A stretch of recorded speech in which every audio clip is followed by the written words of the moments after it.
So you've gotten the big call. It's the big audition. You prepare, you've received the sides, you think you're ready. And you go into the audition room and the nerves hit.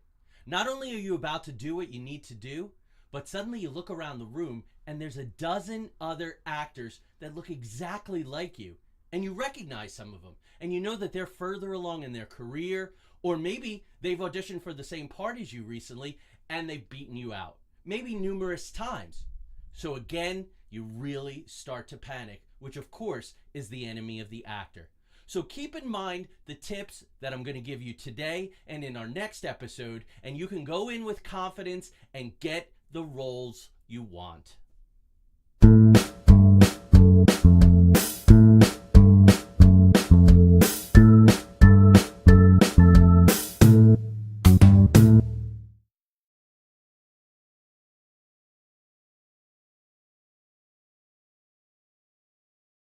Hey everyone, and welcome back to another episode of Every Day is a Story All Its Own. Well, this is our first episode dedicated to the actor, although I encourage all writers and all directors to watch this episode because you will really begin to understand what the actor faces and what they do with the information you give them, written and verbal. So let's get started.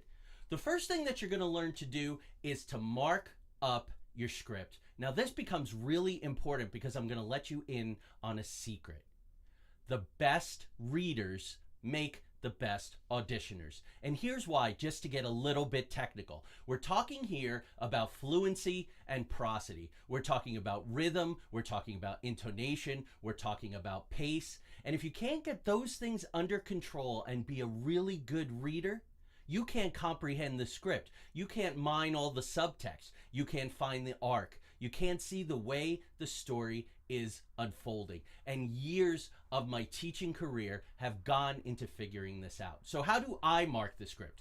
I use a couple of basic things. The first one is a simple slash. I use a slash for any natural pause that the writer has put into the script. So that's a period, it's a comma, maybe it's a colon or a dash. I use a double slash when I want to put in a pause. So it's a change of a want, it's a new bit of information I'm trying to process. It's when I need to think for a split second and let everything kind of catch up so it can move forward in a new direction. The other tool that I use is a simple underline. One underline for a minor emphasis, two underlines for a major emphasis, and use those sparingly. Now, the next thing that I do with the script is I break it up into beats. Beats may be a corruption of bits from Stanislavski, who had a Russian accent when he came over to America and was teaching the principals in the group theater about how to do theater according to his system. We don't know, but you're breaking it up into parts. Now, what does a beat consist of? It consists of a want. So I will take an action verb and I will put it next to each beat. To convince, to deny, to seduce, that's a really, really rich one. To threaten, because you're always working on your goal. Even in the smallest piece, each scene has its own arc with these kinds of things in it. Now, once you've done all of this, you can really begin to unlock and understand what the writer has put in, and then you can start working on your character arcs and your strategies for unfolding all of this.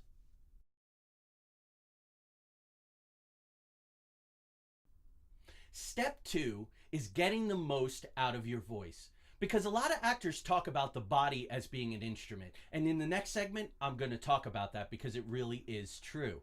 But now we're going to talk about the voice. You need to care for your voice. Obviously, you don't go out and yell and scream at a club the night before an audition. If the weather is cold, you wrap a scarf around it. You really need to take care of your voice because your voice conveys a lot of subtlety.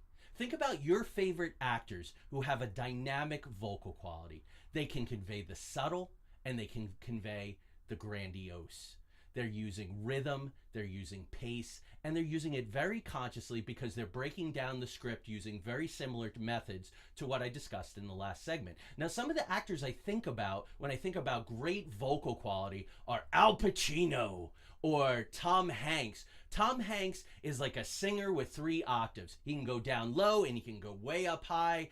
Helen Mirren is another great example. Other actors who really are dynamic in their rhythm and their pace. Christopher Walken, whose t-shirt I'm wearing today. Who else? Richard E. Grant. Frances McDormand is wonderful for rhythm and for pace. And so you're going to take everything that you've decoded and you're going to figure out how to sell this by varying that. And you're going to do some historical research now as an actor. Don't leave it to the director. Do your research, because class, geographic location, age, education, and psychological state will all inform your rhythm and your pace.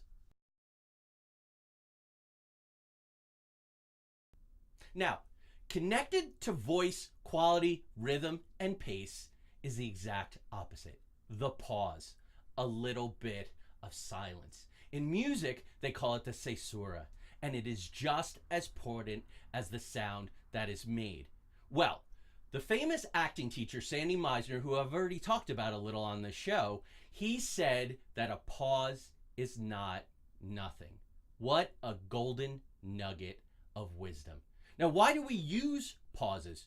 We can use pauses when we have a change of want, when we're slightly changing direction. We can use a pause to trip the other person up. Whoa, they're not talking anymore. What's going on? What's happening? We can pull them in. We can change the ouch by changing the pinch. Another thing that Sandy Meisner said, simply by using a pause. And we can use a pause when it's time to recover from a shock, from a secret revealed, when we're rocked on our heels.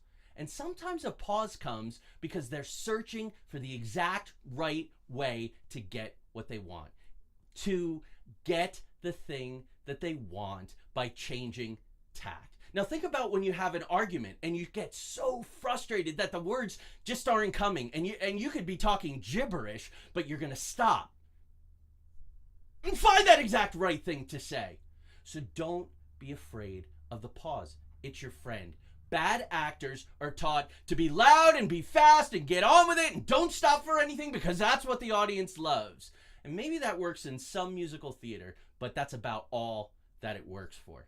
Now, I want you to think about another way to use the pause, and that's to think, to get inside as the character. I'm going to put a link in the description below to an interview that James Lipton did with Tom Hanks on Inside the Actor's Studio, where he praised Hanks's ability to be so watchable when he's thinking as the character. And that's because Tom Hanks does his homework. He's a master of finding the subtext, of playing different levels, of playing the want, all the different ways the character can until they finally achieve and overcome their obstacle. So I encourage you to start recording your voice. You're going to need this skill. You'll need it for voiceover work, which is a growing field with all the animation, CGI that's happening. Audio drama is a great way as actors to practice with your voice. It's all you have. So go out and audition for audio dramas. They're looking for quality actors. Also, too, there's a trend even in classic cinema, in traditional cinema, if you think about John Krasinski's A Quiet Place, where silence now is a tool. It's a tool for horror, and I think we're going to start to see more of it. So be ready to seize opportunities, and remember, the pause is not nothing.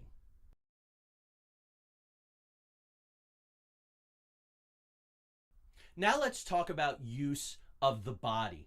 If you haven't already, I strongly suggest that you take a movement, a dance, or a martial arts class. This will build confidence and self-esteem, it will build discipline and a work ethic, and it will attune your body so that it works at your command, in subtleties, in really strong choices. Several years ago, I was in a play, and after, a student came up to me and gave me one of the best compliments that I've ever received. She said, "I was amazed at your economy of movement.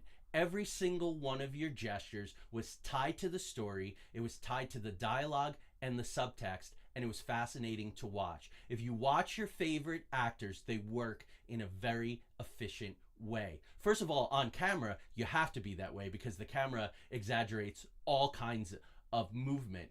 So anyway, so let's talk about care of the body rolling classes, good health, work out, stay fit, be ready to accomplish when the chance comes. Now, another thing that has to do with control over the body is counter messages, using the body for subtext. So if I cross my arms like this and kind of tilt my head and say, I am so excited to see you, I cannot wait to work with you, you're not going to believe me because my body language is running counter to what I'm saying. This is a skill that you really need to have.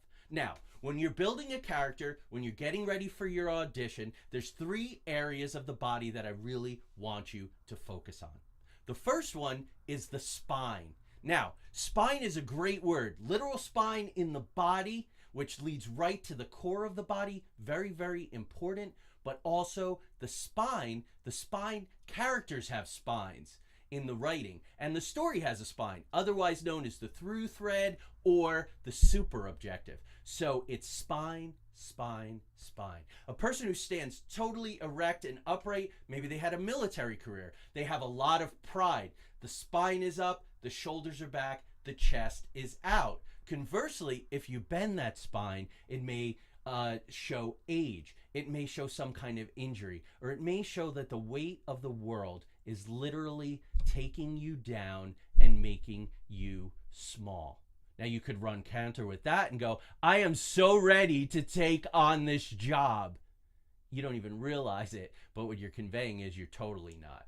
So remember the spine. Now, the next thing is the eyes. Now, eyes, some actors just have them. Think of Cillian Murphy, what great eyes. Think of Jack Nicholson, always has that gleam, that craziness. And to get the gleam, sometimes the actors go far and long to get it done. Henry Fonda, who had beautiful blue eyes, and when he played a villain, they could be so icy. He took his own light along that he put next to the camera.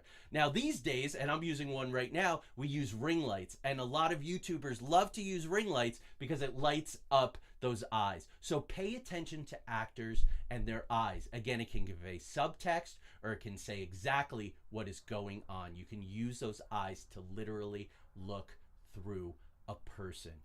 Now the last thing is the hands. And you've probably noticed on this show that as a Sicilian American, very animated, always with the hands. Not every character I play uses their hands, and they certainly don't use them in the same way. When I was in college 30 years ago, I worked on Sam Shepard's Fool for Love.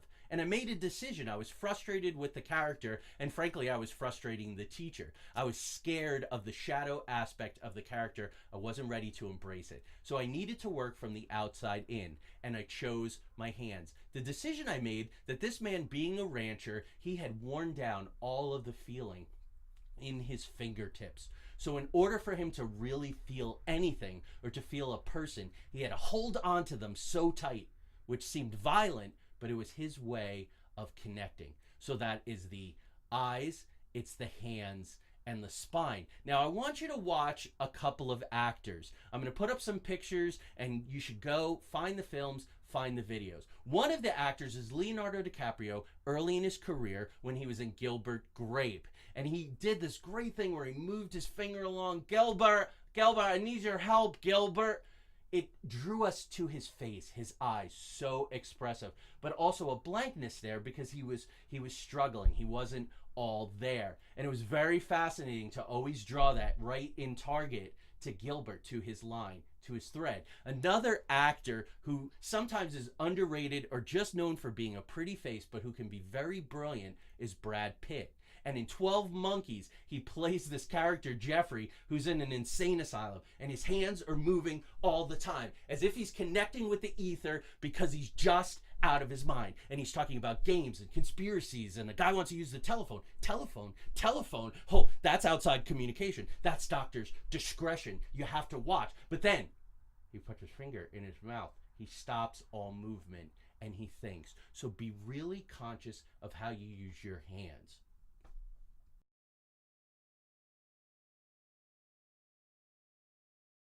Well, that's all I have for you in this beginning audition tips video.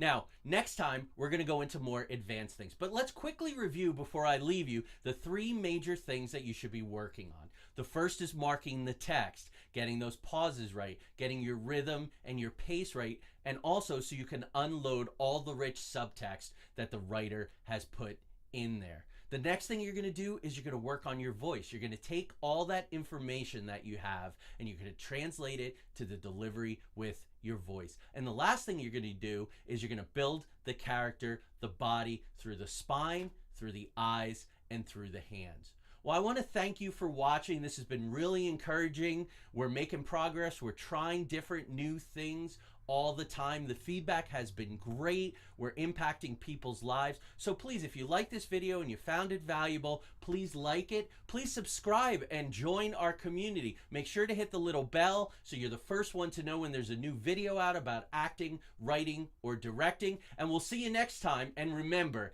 every day truly is a story all its own.